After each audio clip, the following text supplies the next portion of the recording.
Assalamualaikum warahmatullahi wabarakatuh. Untuk anak-anak sekalian, siswa-siswi kelas 5 yang berbahagia, sebelum kita mengawali pertemuan kita pada pagi hari ini, marilah kita awali dengan berdoa. Semoga apa yang kita hajatkan senantiasa mendapatkan ridho dari Allah Subhanahu wa Ta'ala. Kita doakan kedua orang tua kita dan Bapak Ibu guru juga kalian semoga senantiasa diberi kesehatan, diberi rizki yang halal serta barokah. Ridho ta'ala wa bisyafaati Rasulillah hadratin Nabi Mustafa Muhammad sallallahu alaihi wasallam wa ila jami'i hajatina wa hajatikum min hawaijid dunya wal akhirah. Al-Fatihah. A'udzu billahi minasyaitonir rajim. Bismillahirrahmanirrahim. Alhamdulillahirabbil alamin arrahmanir rahim maliki yaumiddin. Iyyaka na'budu wa iyyaka nasta'in ihdinas siratal mustaqim.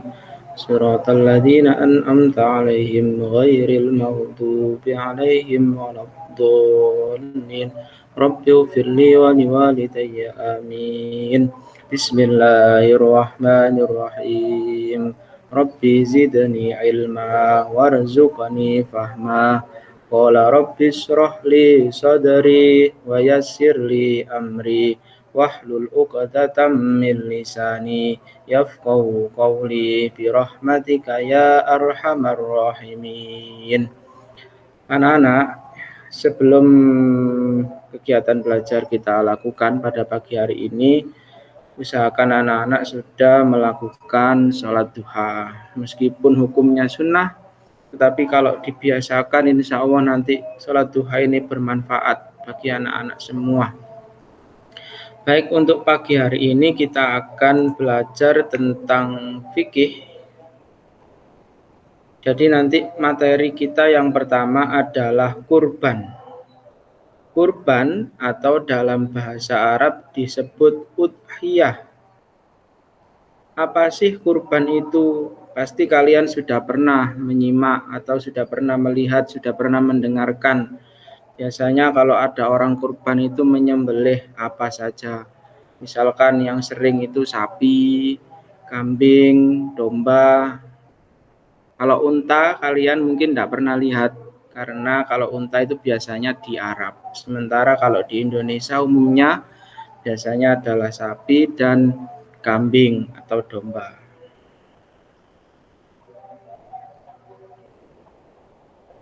Yang pertama, sejarah kurban. Sejarah kurban ini, sejarah pelaksanaan kurban itu diawali dari Nabi Ibrahim pada zamannya Nabi Ibrahim alaihissalam. Nabi Ibrahim ini kenapa diperintah oleh Allah untuk menyembelih? Menyembelih siapa?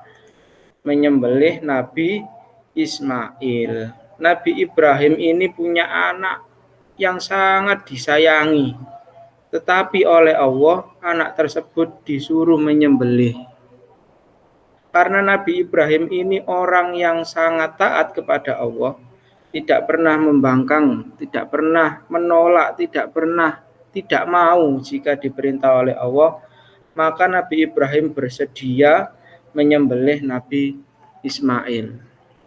Ketika pada waktu pelaksanaan Nabi Ismail itu dibaringkan di atas batu, Nabi Ibrahim ini membawa pisau. Ketika Nabi Ismail sudah mau disembelih, pisaunya sudah ditaruh di atas leher. Nabi Ismail ini ditanya sama Nabi Ibrahim, Ismail bagaimana? Apakah kamu bersedia? Kalau perintahnya Allah, jawabnya Nabi Ismail, kalau perintahnya Allah, tentu saya bersedia. Jadi keduanya ini adalah orang-orang yang soleh, yang taat kepada Allah. Sehingga selalu menjalankan perintah Allah tanpa menolak. Jadi ketika diperintah Allah untuk menyembelih ya dijalankan karena itu perintah Allah.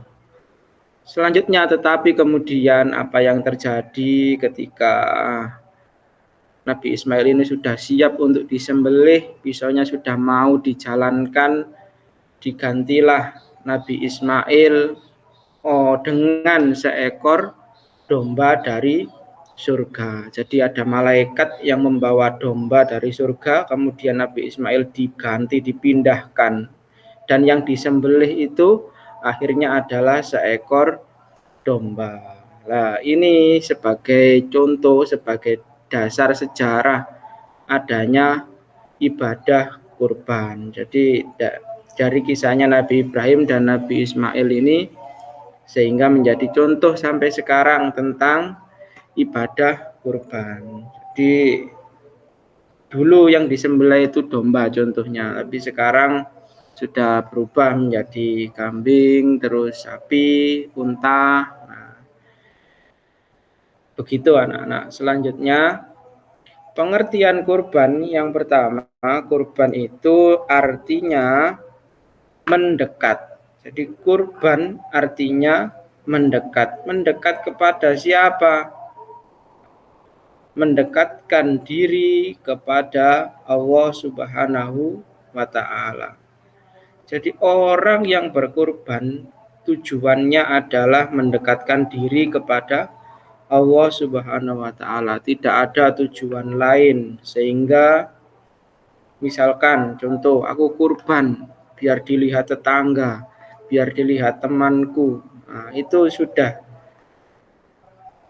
bukan karena Allah lagi, itu sudah bukan kurban namanya. Jadi kurban intinya adalah mendekatkan diri kepada Allah Subhanahu wa Ta'ala. Jadi kurban artinya mendekat. Mendekat ke siapa? Mendekatkan diri kepada Allah Subhanahu wa Ta'ala. Waktu pelaksanaan kurban. Yang pertama, waktu pelaksanaan kurban ini tidak bisa dilaksanakan kapanpun. Misalkan besok saya mau kurban, nah, itu tidak boleh. Jadi kurban itu ada waktunya. Waktunya kapan? Waktunya pada hari raya Idul Adha. Hari raya Idul Adha itu tanggal berapa? Kalau kalender Hijriah selalu tanggal 10 Dzul Hijjah. Pada waktu itu, pada tanggal 10 Dzul Hijjah ini bersamaan dengan ibadah haji yang ada di Mekah. Nah, jadi pelaksanaan kurban itu tanggal 10 Dzul Hijjah setelah dilaksanakan sholat Idul Adha.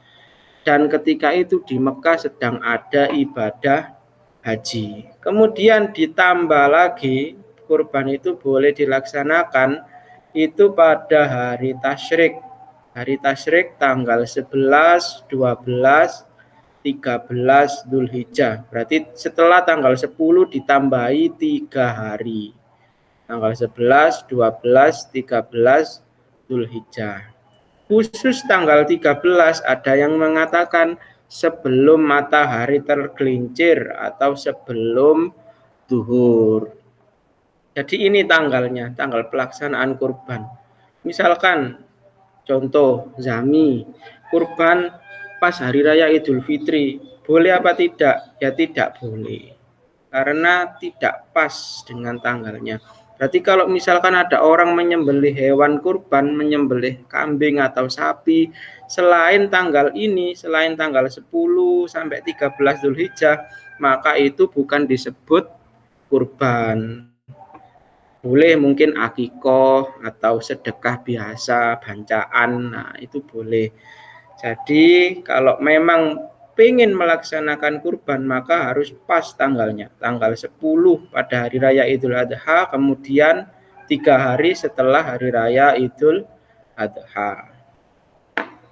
Selanjutnya, hukum kurban. Bagaimana hukum kurban itu? Apa sih hukum itu? Hukum itu adalah aturan. Hukum itu aturannya bagaimana? Apakah kurban itu wajib? Apa sunnah? Apa mubah? Nah, hukum yang menurut mayoritas atau menurut kebanyakan para ulama itu menyebutkan bahwa hukum kurban adalah sunnah muakkad bagi orang Islam yang mampu punyai harta. sangat dianjurkan bagi orang Islam yang punya harta, uangnya banyak, itu sangat dianjurkan kurban setiap tahun. Itu bagi orang yang mampu. Kalau tidak mampu ya tidak dianjurkan. Misalkan seseorang ini, misalkan Mahesa, punya uang banyak. Nah, ketika punya uang banyak, maka sunnah muakkad hukumnya sangat dianjurkan untuk kurban. Selanjutnya, kurban bisa jadi wajib. Nah, wajib ini jika bernadar atau janji. Contoh, Pak Karim berkata, jika bulan depan aku mendapat uang 10 juta, aku akan berkorban seekor domba. Pak Karim ini ngomong ke temannya atau ke saudaranya. Bulan depan jika aku dapat uang 10 juta, maka aku korban. Nah, kemudian sebulan kemudian Pak Karim ternyata teman dapat uang 10 juta. Maka ketika hari raya Idul Adha, Pak Karim wajib kurban karena sudah bernadar atau berjanji. Makanya kalau berjanji atau ngomong itu dihati-hati. Ya, bisa jadi itu nanti jadi nadar. Makanya kalau bicara itu dihati-hati. Jadi ada dua, sunnah muakkad dan bisa jadi wajib. Tetapi yang sangat menurut mayoritas ulama itu adalah sunnah muakkad. Kemudian dalil kurban. Kurban itu diperintahkan oleh Allah. Melalui apa dalilnya, dasarnya apa? Yang pertama surat Al-Kautsar. Insya Allah anak-anak ini semuanya sudah hafal surat Al-Kautsar ya. Insya Allah sudah hafal semua. Kemudian ada hadis Nabi, Rasulullah juga berkorban sehingga mencontohkan kepada umatnya. Bunyinya begini, Bismillahirrahmanirrahim. Umirtu bin nahri wa huwa sunnatul lakum. Umirtu bin nahri wa huwa sunnatul lakum. Aku diperintahkan, diwajibkan untuk menyembelih kurban, sedang kurban itu bagi kamu adalah sunnah. Ini ya, dulu Rasulullah itu hukumnya wajib kurban. Jadi Nabi Muhammad itu setiap tahun mesti menyembelih kurban. Tetapi bagi umatnya, kita sekarang ini, umat Islam yang sekarang, kurban itu hukumnya sunnah. Jadi sunnah ini kalau tidak dilakukan itu tidak berdosa. Tapi jika dilakukan maka mendapat pahala. Jadi nanti anak-anak ini hadis dan artinya dihafal, nanti dibuat video. Begini bunyinya. Hadis dalil kurban.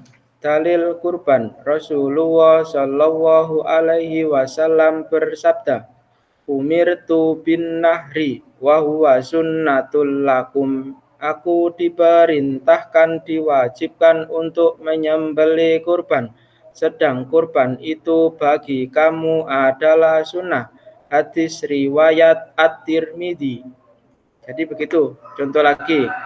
Dalil kurban. Rasulullah Shallallahu alaihi wasallam bersabda, Umirtu bin nahri wa huwa sunnatul lakum. Aku diperintahkan, diwajibkan untuk menyembelih kurban, sedang kurban itu bagi kamu adalah sunnah.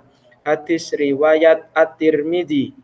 Jadi nanti ini setelah pelajaran ini selesai, anak-anak menghafal tadi seperti contoh, kemudian di video sendiri aja pakai kamera depan ya.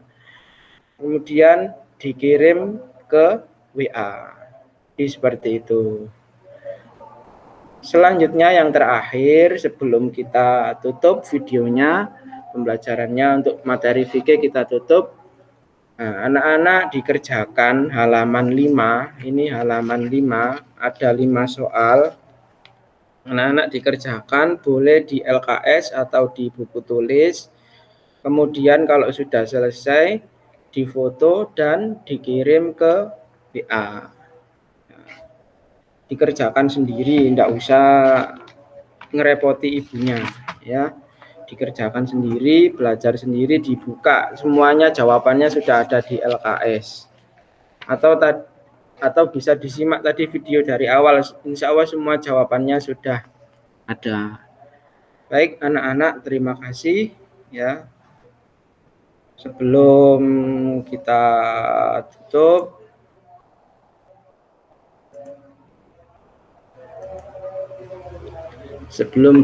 tutup, marilah kita akhiri dengan bacaan hamdalah. Alhamdulillahirabbil alamin.